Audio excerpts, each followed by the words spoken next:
Assalamualaikum warahmatullahi wabarakatuh. Enakan begini apa gini? Gini. Kalau gini agak dengung. Gini? Jelas ini. Saya setting ini dulu mic-nya. Gini? Oke. Alhamdulillah.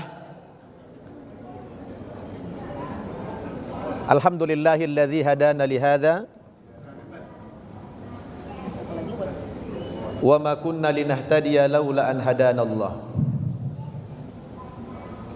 Wa ashhadu an la ilaha illallah wahdahu la syarikalah wa ashhadu anna Muhammadan abduhu wa rasuluh alladzi la nabiyya ba'dah. Fa salawatullahi wa salamuhu alaihi wa ala alihi wa ashabihi wa mawalah. Amma ba'd.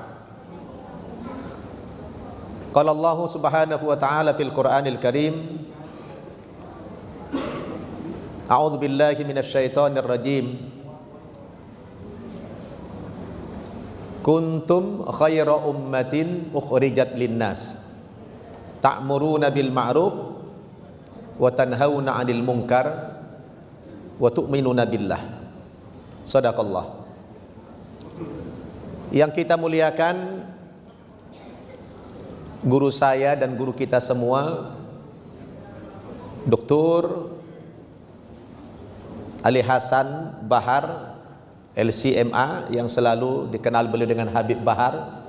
Ada dua Habib Bahar, ada Habib Bahar Smith,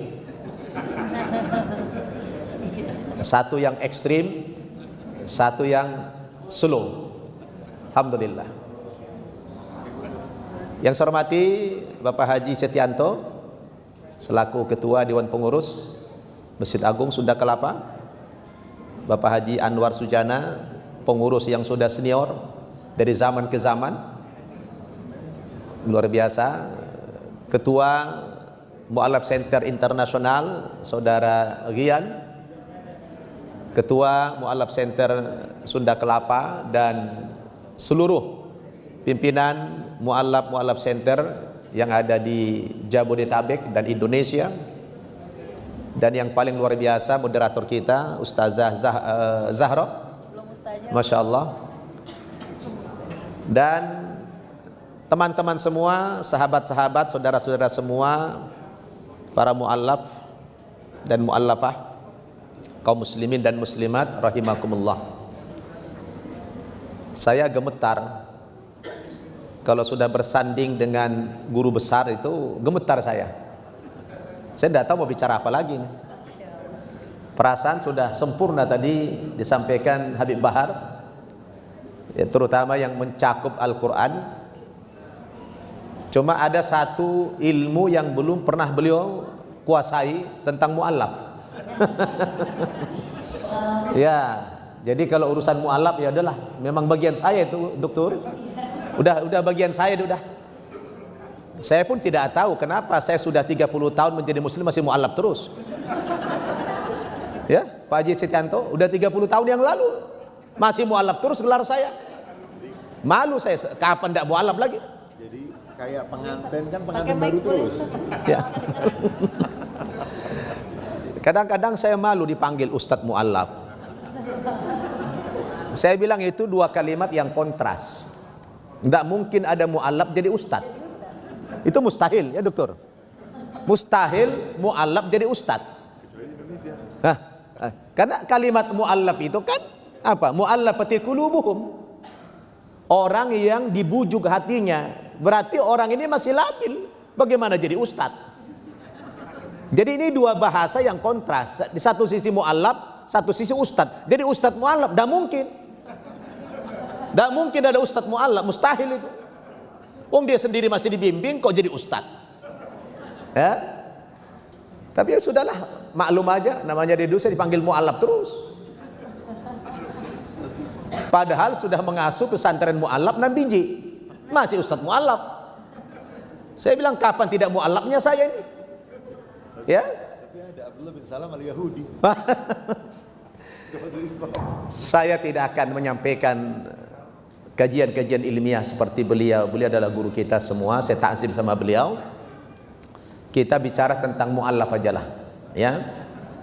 Pertama sekali saya mengucapkan ahlan wa sahlan bikum, sudah bergabung dalam agama Islam ini. Alhamdulillah, pilihan kalian menjadi muslim itu sudah tepat, ya. Pilihan kalian menjadi muslim itu sudah tepat, bukan pilihan yang salah, karena kalian diberikan hidayah oleh Allah Subhanahu wa taala. Itu sangat luar biasa, karena hidayah itu tidak Allah berikan kepada semua manusia, ya. Hidayah itu hanya Allah berikan kepada orang-orang yang dikasihi oleh Allah Subhanahu wa taala. Walau syaa rabbuka la amana man fil ardi kulluhum jami'an afa anta tukrihun nasa hatta yakunu mu'minin. Kalau Tuhanmu itu mau, ya Pak Haji, beliau mau menghadiri undangan pernikahan, silakan Pak Haji Setianto. Kalau Allah itu mau, sebenarnya bisa saja seluruh umat manusia ini jadikan beriman. Bisa nggak kira-kira? Bisa tidak? Tidak perlu ada orang Kristen, orang Hindu, Buddha, semuanya Muslim saja. Bisa? Bisa. Allah mau tidak? Allah tidak menghendaki semua manusia seiman. Kenapa? Karena Allah yang maha kuasa sekalipun tidak memaksakan kekuasaannya kepada manusia ini. Kalau bahasa orang parlemen itu, Allah itu masih demokratis, ya. Allah demokratis. Allah masih menghargai hak-hak asasi manusia, walaupun itu ciptaan Dia. Allah memberikan kemerdekaan, Allah memberikan kebebasan kepada manusia untuk memilih keyakinannya masing-masing. Maka kata Allah, afa anta tukrihun nasa hatta yakunu mu'minin. Apakah lantas engkau Muhammad akan memaksakan Islam ini kepada manusia sehingga mereka menjadi orang yang beriman? Tidak boleh. Allah tegaskan dalam ayat yang lain, la ikraha fid din, qad tabayyana rusdu minal ghayy. Tidak ada paksaan dalam beragama, karena sudah nyata perbedaan mana agama yang benar, mana agama yang salah. Jadi kalau ada orang mengkaji konsep agama, saya selalu katakan kepada orang non-muslim, kebetulan saya doktor memang, ya, pengalamannya suka debat sama tokoh-tokoh Kristen. Kalian orang non-muslim jangan buru-buru menjustifikasi dulu, termasuk juga orang Islam, ya. Kita membuka diri untuk mempelajari agama lain. Kita ini kan subjektif. Anda mengatakan agama Islam paling benar, ya karena Anda lahir muslim, betul tidak? Anda dilahirkan dalam muslim, dibesarkan dalam keadaan Islam, kemudian belajar Islam, lalu Anda meyakini Islam itu agama yang benar, betul? Itu kan masih justifikasi yang bentuknya subjektif, belum objektif. Kita baru menyadari bahwa Islam itu agama yang benar dan satu-satunya agama yang benar ketika kita sudah mempelajari konsep agama lain juga, betul?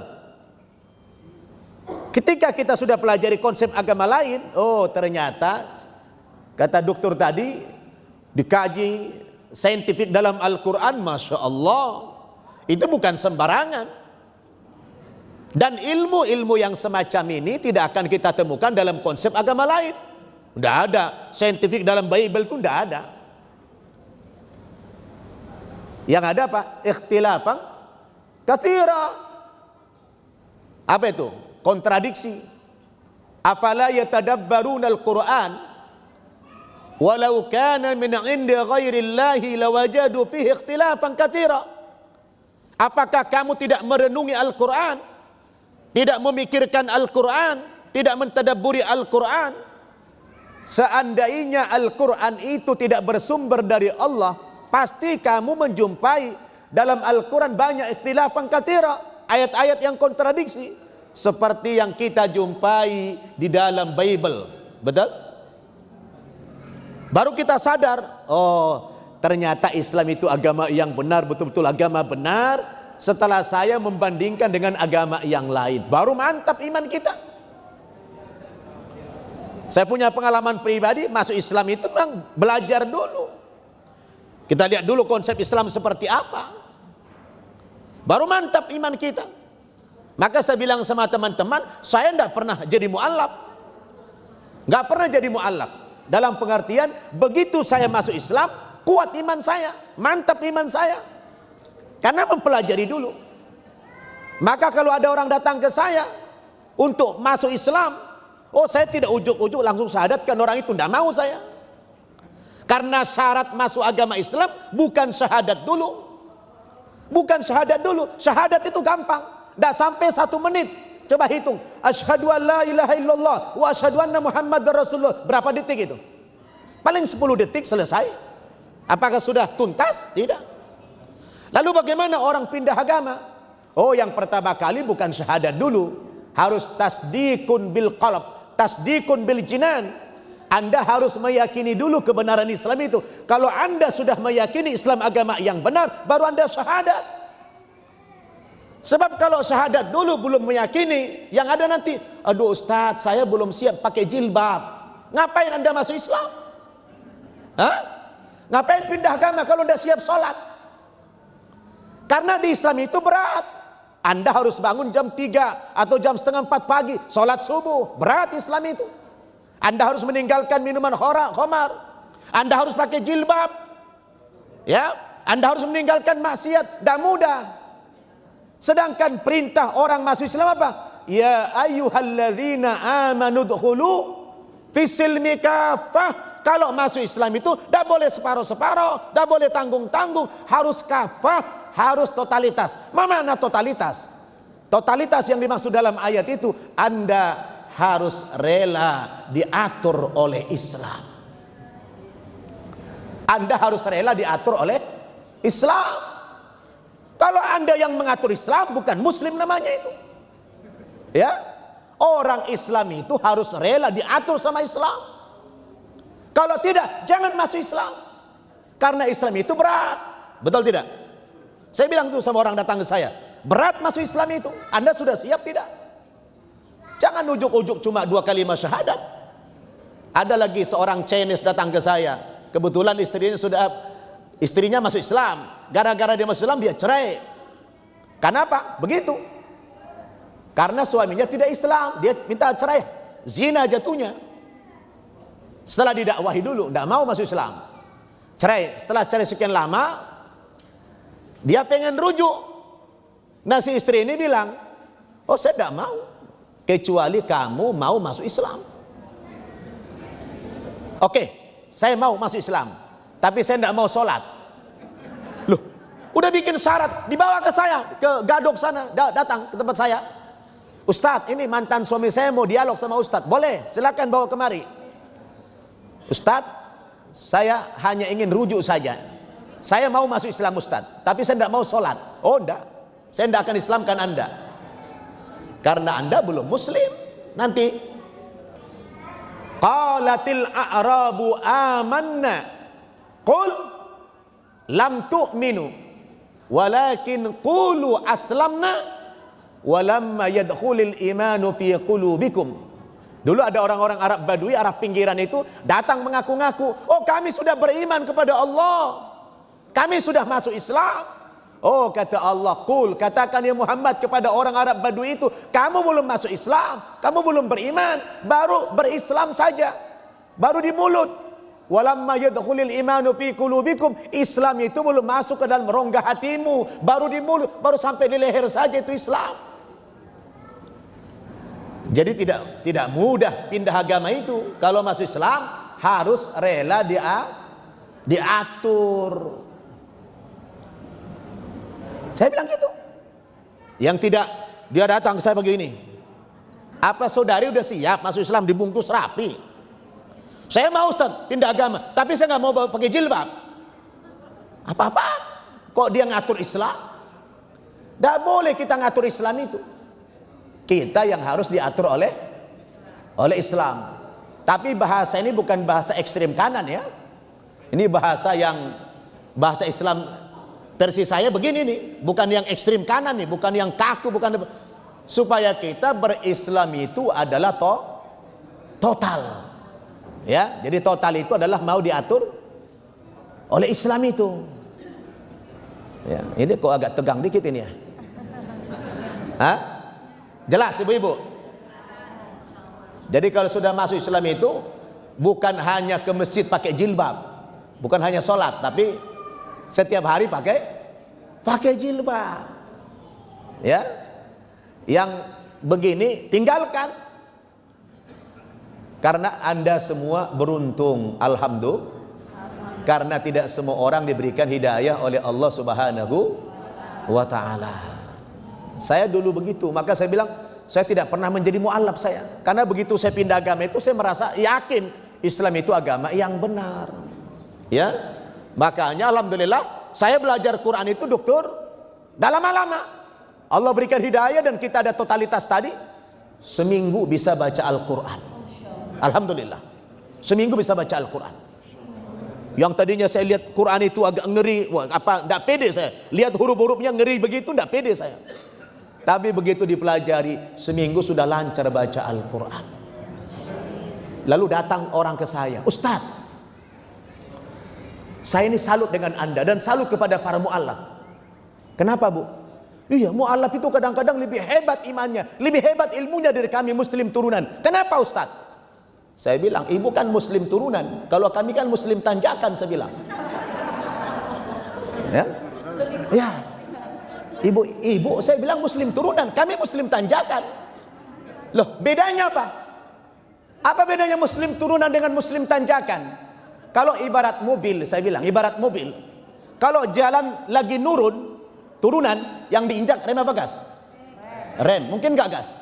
Turunan mungkin dari gas? Enggak. Makanya yang diinjak rem suka telat ke masjid, telat ke majelis taklim. Kenapa? Nginjak rem melulu, dan nyampe-nyampe. Itulah turunan. Coba kalau tanjakan, yang diinjak rem apa gas? Rem apa gas? Apa mungkin tanjakan nginjak rem? Injak gas terus, tancap terus. Makanya cepat sampai, cepat ke tujuan, cepat bisa paham Islam. Kenapa? Digas terus. Begitu. Paham? Nah, itulah bedanya muslim turunan dengan muslim tanjakan. Ini alhamdulillah, santri-santri saya itu dokter rata-rata sebulan bisa baca Al-Quran. Alhamdulillah saya sudah bikin pesantren mu'allaf itu 6 biji. Ada 2 di Ciputat, ada 1 di Bogor, ada 3 di NTT. Ini pesantren semua mu'allaf, gratis, tidak bayar. Kita didik mu'allaf ini jadi dai, ya, bukan jadi ustadz, jadi dai dulu. Kalau jadi ustadz kayak beliau nih, jadi guru. Dai ini ya mengajak aja dulu, menyampaikan aja dulu, ya. Makanya mu'allaf itu saya serukan, Anda jangan ujuk-ujuk jadi penceramah dulu. Belum bisa baca Al-Quran sudah jadi penceramah, kacau nanti.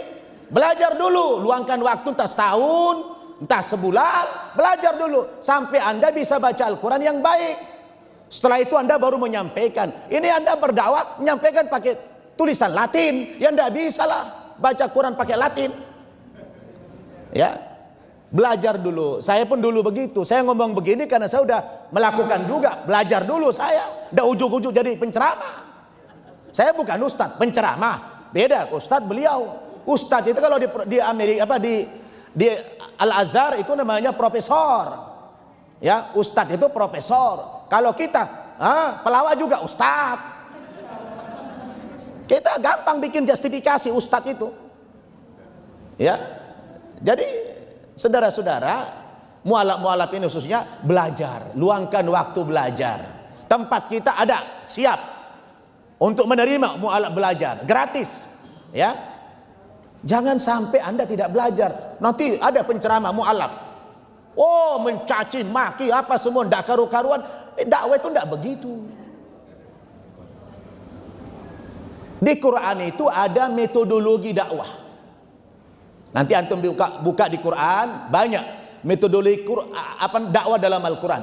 Jangan semaunya saja berdakwah, nanti orang marah.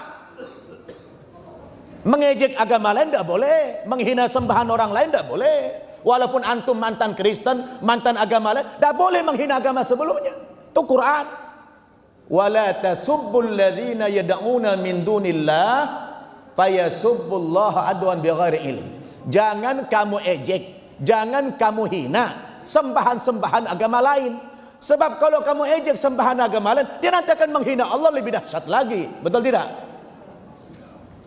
Makanya belajar lagi, kita belajar Quran supaya kita berdakwah ini tepat sasaran.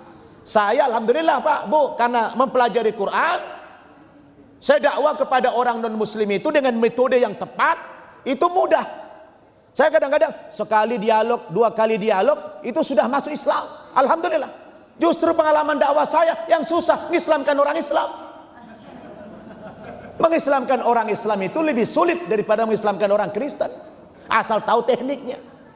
Maka di Quran itu surat An-Nahl ayat 125, Allah mengajarkan kita tentang metode dakwah. Ud'u ila sabili rabbika bil hikmah, 1, wal mau'izatil hasanah, 2, wajadilhum billati hiya ahsan. Alaysa kadzalika ya dokter? Alhamdulillah. Kita ini harus mengikuti metode Quran kalau mau benar. Ajaklah, serulah, panggillah manusia itu kepada Islam ini, kepada kebenaran ini, ke jalan Tuhanmu. Dengan cara apa Anda berdakwah? Dengan 3 cara minimal. Yang pertama, bil hikmah. Apa itu bil hikmah? Bil ilmi, dengan ilmu, dengan dalil, dengan hujah, dengan konsep, bil Quran, bis sunnah. Lalu siapa segmen dakwah kita yang Anda berdakwah kepada mereka dengan ilmu? Ini orang-orang tertentu ini. Orang-orang intelektual dari kalangan non muslim. Tidak bisa antum dakwahi dia dengan pakai sembako, itu tidak bisa. Kayaan dia dari kita. Antum ngajak orang ke Islam pakai sembako tidak laku. Karena dia orang-orang hebat, orang-orang pintar, intelektual, kaya. Orang ini didakwahi tidak bisa dengan sembako. Anda dakwah kepada mereka dengan ilmu, betul? Seperti tadi, di mana keunggulan agama Islam itu? Wow, dari segi namanya saja, nama saja Islam itu sudah unggul kok, nama aja. Allah milih nama agama kita Islam, agama nama yang netral, Islam yang tidak disandarkan kepada nama tokoh, tidak disandarkan nama suku, tidak disandarkan kepada nama daerah. Islam, nama yang netral. Suku apapun, bangsa apapun bisa masuk Islam karena namanya Islam artinya keselamatan. Betul? Coba agama Yahudi, dan netral, namanya Yahudi, disandarkan kepada suku. Berarti yang boleh beragama Yahudi hanya orang Yahudi. Zalim tidak itu? Lalu orang lain tidak boleh beragama Yahudi. Agama apa itu? Cuma kepada orang tertentu saja boleh beragama. Ini aja sudah nggak benar. Betul tidak? Nasrani juga disandarkan kepada nama tempat, Nazaret. Tapi Islam itu Masya Allah, salamnya coba, salam kita netral. Assalamualaikum warahmatullah. Pagi, siang, sore, malam, netral. Salam sejahtera. Coba kalau di Kristen, selamat pagi, berarti siangnya celaka. Selamat siang, sorenya mampus. Maka ada cerita, dokter, ada orang Batak, anaknya kuliah di Amerika. Pagi-pagi dia telepon anaknya, selamat pagi nak. Kata anaknya, mama di sini sudah malam. Netral tidak? Udah nggak netral lagi. Tapi kalau assalamualaikum warahmatullah, itu netral. Lihat ritual tempat ibadahnya orang Islam, seluruh dunia sama, menghadap ke kiblat. Bacaannya sama, syaratnya sama, gerakannya sama, semua sama Islam itu. Coba Anda di Kristen, pergi ke Amerika, kacau, tidak bisa bahasa Inggris, tidak bisa ibadah. Belum lagi tata cara ibadahnya beda, betul? Subhanallah, Islam itu agama yang luar biasa. Anda bersyukur kepada Allah, tidak diberikan Islam kepada semua manusia, betul? Subhanallah. Maka berdakwah itu dengan ilmu. Orang siapa? Orang yang intelektual tadi didakwah ke ilmu, pakai konsep. Baru yang kedua apa? Wal mau'idho al hasanah. Apa ini? Oh, dia butuh contoh-contoh yang konkret. Antum dakwahi orang-orang di kampung sana yang tidak sekolah, pakai ilmu. Kayak tadi, dah masuk akal dia itu. Ditolak sama dia. Kenapa? Dah sekolah dia. Tapi kalau antum datang bawa sembako, diterima sama dia. Nah, saya dakwah dokter ke NTT. Rame-rame orang tua di sana menyerahkan ke saya anaknya untuk diislamkan. Ayah ibunya Katolik, anaknya disuruh masuk Islam. Kenapa? Karena metode dakwah saya mengikuti Quran tadi. Oh, dulu waktu di Kristen begitu juga caranya. Cuma saya pindahkan ke Islam. Bagus itu. Saya pergi ke NTT itu bawa menteng banyak saya uang. Saya kalau ke NTT bawa uang banyak saya. Karena saya suka nolong orang-orang di sana. Oh, tidak ada air, saya bangunkan dia sarana air. Oh, Islam begitu ya? Iya. Islam itu agama yang kasih sayang. Jadi kalau kita menawarkan kepada seseorang harus ada buktinya. Kita katakan Islam agama yang kasih sayang. Buktinya mana? Ada orang susah dibantu. Itu Islam. Akhirnya berebut orang masuk Islam. Subhanallah. Caranya gitu, butuh yang konkret. Jadi enggak semuanya kita dakwah dengan ilmu. Ada yang dakwah dengan apa? Dengan hal. Ya, dengan dakwah-dakwah yang konkret. Baru yang ketiga apa? Ini juga kita lakukan. Wajadilhum billati hiya ahsan. Dengan jidal, dengan debat, dengan dialog. Antum sudah tahu lah berapa kali saya debat sama tokoh-tokoh Kristen. Dengan Saifuddin Ibrahim 2 kali saya, dengan Murtadin berapa kali? Sering saya. Dan itu kita publish di YouTube. Ya, berapa banyak orang masuk Islam gara-gara debat itu. Subhanallah. Jadi kalau anda mengikuti metode Quran berhasil insya Allah. Maka jangan ujuk-ujuk sudah jadi penceramah. Belajar dululah, luangkan waktu dulu belajar sama Dr. Ali. Saya pun nanti izin dokter, saya mau berguru sama antum. Ya, tolong siapkan waktu buat anak belajar sama antum. Ya, saya di mana ada orang alim saya datangi itu, saya berguru. Tadi dokter nanya saya, antum di mana sekolahnya? Saya bilang, tidak ada sekolah saya. Belajar di mana? Di jalanan saja. Guru saya, siapa yang jumpa dengan orang alim, saya berguru sama mereka. Tidak pernah saya di kampus-kampus begitu, sedikit sekali. Maka saya tidak punya titel saya. Ya, saya ini belajarnya di jalanan. Kenapa? Karena tidak ada waktu lagi belajar di kampus. Saya ngasuh pesantren mualaf gratis masalahnya. Kalau bayar enak saya bisa belajar lagi. Harus mikirin makan dia, mikirin kuliah dia. Biarlah mereka yang kuliah. Saya biarinlah saya begini aja lah. Ya, kita berkhidmat terhadap Islam. Maka belajar agamanya sama orang-orang kayak beliau ini. Saya kalau ada orang ceramah itu saya simak, saya masukkan dalam hati saya, langsung saya datangi. Ustadz Adi Hidayat itu setara dengan masih dengan anak saya umurnya itu. Tapi kalau saya jumpa dengan dia, saya cium tangannya. Saya murid antum, antum guru saya.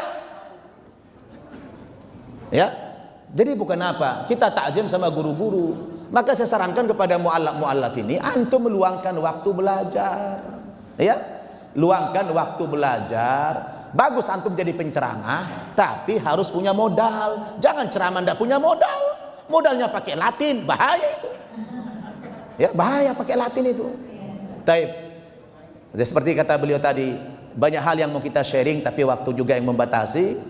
Jadi ini memang wilayah saya ini dokter, wilayah saya memang bikin mualaf inilah, ya. Kalau bagian mualaf saya berani menyampaikan yang hak, tapi kalau udah di atas itu tidak berani lagi saya sudah. Saya harus mendengarkan saya, ya. Masya Allah. Paham tuh? Paham tuh? Wadih? Jelas semuanya? Apanya yang jelas? Masuk Islam totalitas. Masuk Islam itu utuh, jangan tanggung-tanggung, harus rela diatur sama Islam. Kalau antum sudah menyerahkan diri kepada Islam secara totalitas, Allah akan bimbing kalian di jalan Allah Subhanahu wa taala. Nanti Allah akan mudahkan kalian di dalam mempelajari agamanya. Sebab agama Islam ini mukjizat. Islam ini mukjizat. Tidak terlalu Al-Quran mukjizat. Tidak perlu antum harus, Ustaz, kecerdasan saya, IQ saya di bawah 70 Ustaz, rendah sekali. Oh, itu si apa namanya Fajar. Fajar itu adalah idiot. Fajar itu otaknya sudah lumpuh Fajar, tapi dia bisa hafal Quran 30 juz. Kenapa? Orang yang lumpuh otak saja bisa hafal Quran. Kenapa? Kata beliau tadi, karena Al-Quran itu adalah mukjizat. Wallahu a'lam bishawab. Wassalamualaikum warahmatullahi wabarakatuh.